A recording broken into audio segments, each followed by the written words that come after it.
Blog में मैं अपना इंट्रो दूंगी।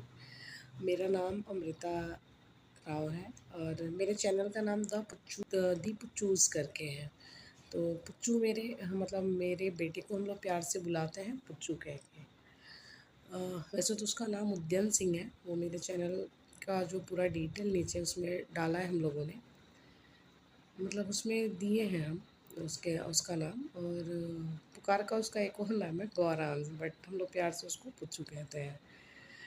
तो और मेरा जो एजुकेशन है, मैंने ऐसे तो बीए किया है एंड फिर मैंने लॉ किया है।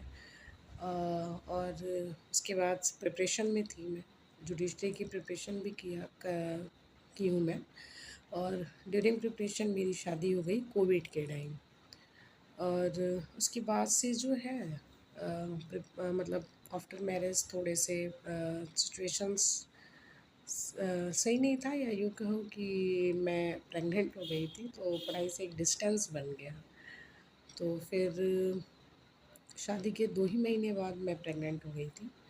तो फिर उसके बाद से जो है मैं आगे अपने तैयारी को कंटिन्यू नहीं कर पाई।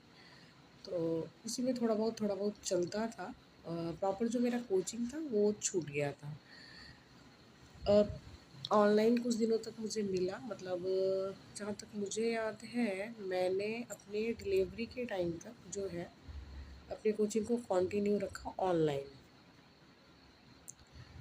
और बाबू के होने के बाद से जो है मतलब स्विच करना पड़ा, नहीं कर पाती थी मैं, अटेंड नहीं कर पाती थी। और सी सेक्शन से मेरा बेबी हुआ भी था, तो जिसकी वजह से पता ही है आप लोगों को कि शुरुआत के दिनों में ज़्यादा बैठना वगैरह नहीं हो पाता है, तो उसकी वजह से स्विच करना पड़ा मुझे।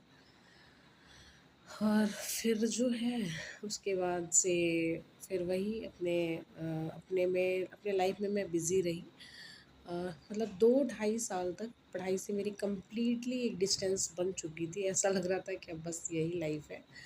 मतलब बच्चा, फैमिली, ये वो घरेलू कामकाज तक ही मैं रह गई थी। फिर जब भी मैं पढ़ाई के बारे में सोचती थी तो मैं ना धीरे-धीरे सोच-सोच के डिप्रेशन में जा रही थी। इवन मैं उस बात को किसी से कह नहीं पा रही थी। लेकिन जो है मेरी एक मतलब मेरी सिस्टर है, कज़िन सिस्टर। फिर मैंने उनसे कहा कि यार हर टाइम मैं कुछ ना कुछ सोच ही रही हूँ, कुछ अच्छा नहीं लग रहा है मुझे।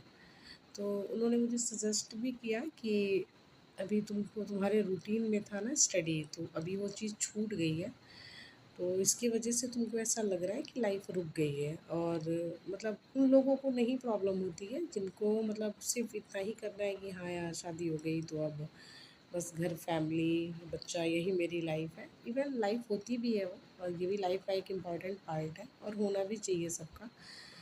लेकिन सिर्फ वहीं तक रह पाना कभी हमारा एम नहीं रहा, तो मुझे बहुत ना होता था अजीब-सी, और उस चीज़ को मैं किसी से कह नहीं सकती थी। तो लेकिन मैंने अपनी सिस्टर से उस चीज़ को शेयर किया था।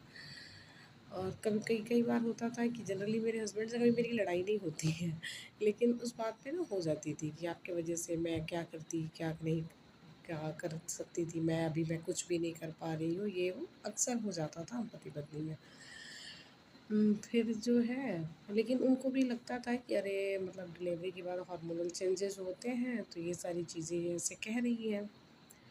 फिर जो है ऐसे चलता रहा। फिर उसी दौरान मैंने मतलब मेरी सिस्टर ने मुझे इंसिस्ट किया कि तुम अपने आप को किसी चीज़ में उलझाओ जिससे कि तुम्हारा माइंड डाइवर्ट हो। तो मैंने जो है उन्होंने मुझे बोला कि बीएड की फॉर्म आई है, डाल दो तुम, थोड़ा-सा माइंड डाइवर्ट रहेगा। और अच्छा भी सजेशन था। फिर मैंने वो फॉर्म आया, मैंने डाला, एंट्रेंस दिया, हो गया। फिर मैंने इनसे बोला कि मुझे एडमिशन लेना है, तो इन्होंने बोला कि देख लो मैनेज कर पाओगी तो, नहीं तो फिर अभी छोड़ दो, बाबू छोटा है। तो फिर मैंने बोला नहीं करना मुझे है ना, मैं कर लूँगी, आप बस मेरा मतलब एडमिशन करवाओ।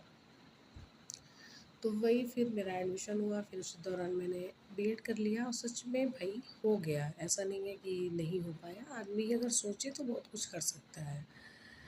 फिर और काफ़ी अच्छे मार्क्स भी आए मेरे बीएड में, मतलब मैं 88% मार्क्स आया मेरा फाइनली, जब मतलब चारों सेमेस्टर का मिला के। और मेरी किस्मत देखिए कि जब मैं फर्स्ट सेमेस्टर में थी तो सिर्फ ऑब्जेक्टिव क्वेश्चंस हो रहे थे। गोरखपुर यूनिवर्सिटी है हमारा बीएड में भी। तो सिर्फ जो है उसमें ऑब्जेक्टिव क्वेश्चन मतलब ऑब्जेक्टिव पेपर हो रहा था, और मैंने जब एडमिशन लिया तो फर्स्ट सेमेस्टर के बाद पेपर जो है सेकेंड सेमेस्टर से सब्जेक्टिव आने लगे। तो फिर क्या, अब तो लिखने वाला काम हो गया। तो चूँकि मेरी लिखने की तो बहुत प्रैक्टिस नहीं हो पाती थी, फिर भी एग्ज़ाम से 1 हफ़्ते पहले मैं जो है मायके चली जाती थी। जब मेरे एग्ज़ाम का शेड्यूल आ जाता था तो मैं मायके चली जाती थी। फिर वहाँ जाके थोड़ा-सा हेल्प मिल जाता था तो चीज़ें हो जाती थी।